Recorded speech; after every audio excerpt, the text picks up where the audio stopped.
एक छोटे से गांव का लड़का राघव शहर में नौकरी के लिए आया था। दिन में टैक्सी चलाता और रात को छोटी सी रेंटल रूम में थक कर सो जाता। उसकी जिंदगी एकदम सीधी थी, लेकिन दिल के अंदर एक सपना था। एक दिन इतना कमाऊंगा कि माँ बापू को इज्जत और सुकून का जीवन दे पाऊं।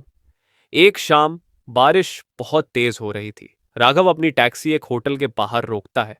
वहां से एक लड़की आती है, नताशा, शहर की मशहूर बिजनेस वुमेन, लेकिन उसके चेहरे पर एक अजीब उदासी। नताशा ने टैक्सी पकड़ी और कहा, बस चलाते रहो, मैं बताऊंगी कहाँ रुकना है। सफर लंबा हो गया। रास्ते में राघव को महसूस हुआ कि नताशा कुछ परेशान है। उसने हिम्मत करके पूछा, मैडम आप ठीक तो हैं? इतनी रात घूम रही हैं अकेली? नताशा ने पहले कुछ नहीं बोला, फिर धीरे से कहा, कुछ रिश्तों का बोझ इंसान को तोड़ देता है। मैं भी बस भाग रही हूं उन्हीं बोझों से। राघव ने उसकी तरफ देखा। उससे लगा कि इस कहती हंसी शहर में कोई असली दर्द पहली बार सामने आया है। टैक्सी चलाते चलाते दोनों में बात होने लगी। नताशा को लगा कि राघव एक अलग ही इंसान है। ना पैसा मांगता है, ना फेवर, सिर्फ इंसानियत दिखाता है। उस रात नताशा ने उसे एक बैंगलो ले जाकर छोड़ा और बस इतना कहा, तुम्हें दोबारा मिलना है मुझे और किसी को बताना मत। अगले कुछ हफ्तों तक नताशा रोज रात को उसकी टैक्सी बुलाती। धीरे धीरे नताशा अपनी पर्सनल जिंदगी के राज राघव को बताने लगी। कैसे उसका शहर एक पावरफुल आदमी है जो उसे सिर्फ एक ट्रॉफी वाइफ की तरह रखता है। कैसे उसके पास पैसा सब कुछ है पर अपनापन कुछ भी नहीं। राघव उसके दर्द को सुनता है और बिना जज के सिर्फ समझाता। यही चीज नताशा को उसकी तरफ खींचने लगी। लेकिन कहानी यहां खत्म नहीं होती। एक दिन राघव को एक अनोनिमस कॉल आता है। आवाज कहती है, दूर रह नताशा से वरना तुम्हारी जिंदगी बर्बाद हो जाएगी। राघव समझ नहीं पाया कि उसके पीछे कौन है, पर उससे अंदाजा हो गया, नताशा के शहर को सब पता चल गया।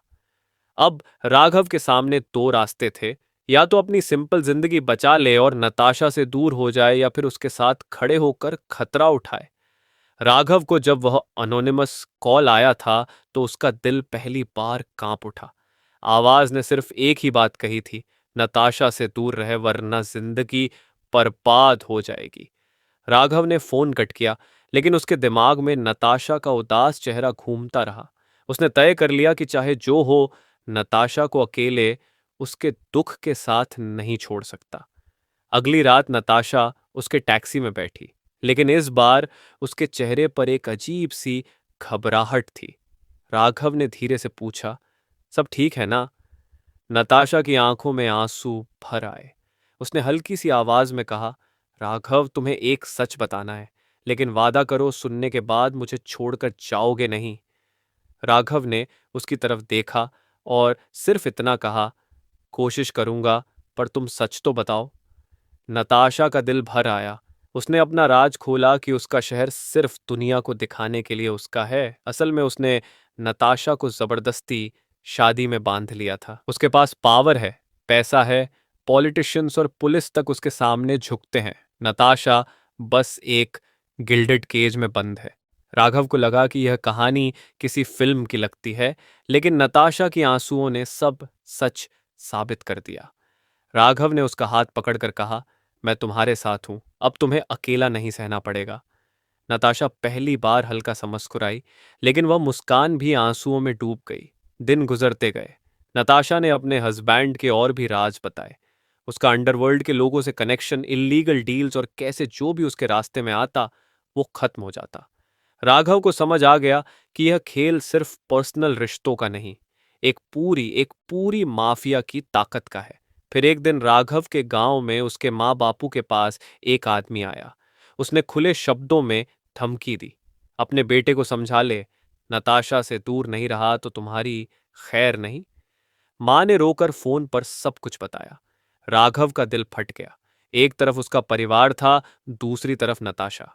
नताशा को पता चला तो उसने राघव से कहा, तुम छोड़ दो मुझे, तुम्हारा परिवार तुम्हारी जिम्मेदारी है, मेरा नसीब तो यही है।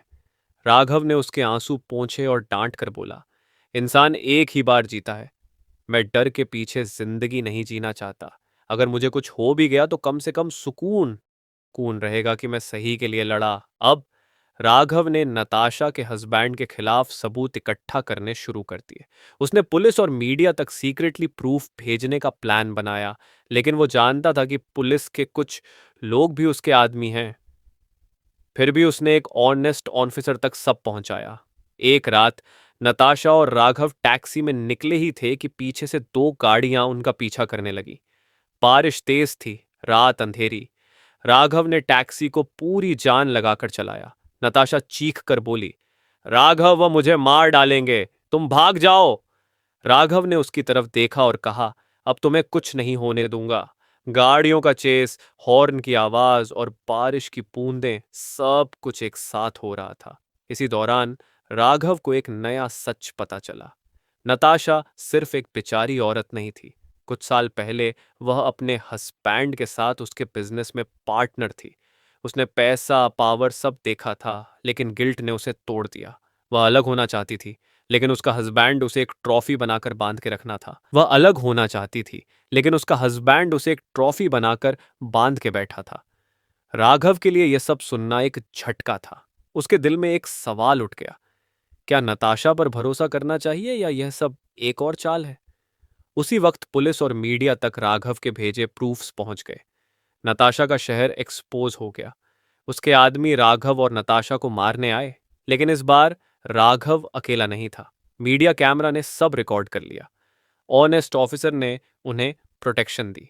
नताशा के शहर की ताकत धरती पर गिर गई। लड़ाई के बाद नताशा राघव के सामने खड़ी थी। उसकी आंखों में शुक्रिया था, लेकिन गिल्ट भी। उसने कहा, मैं जानती हूं, तुम चाहो तो मुझे छोड़ सकते हो।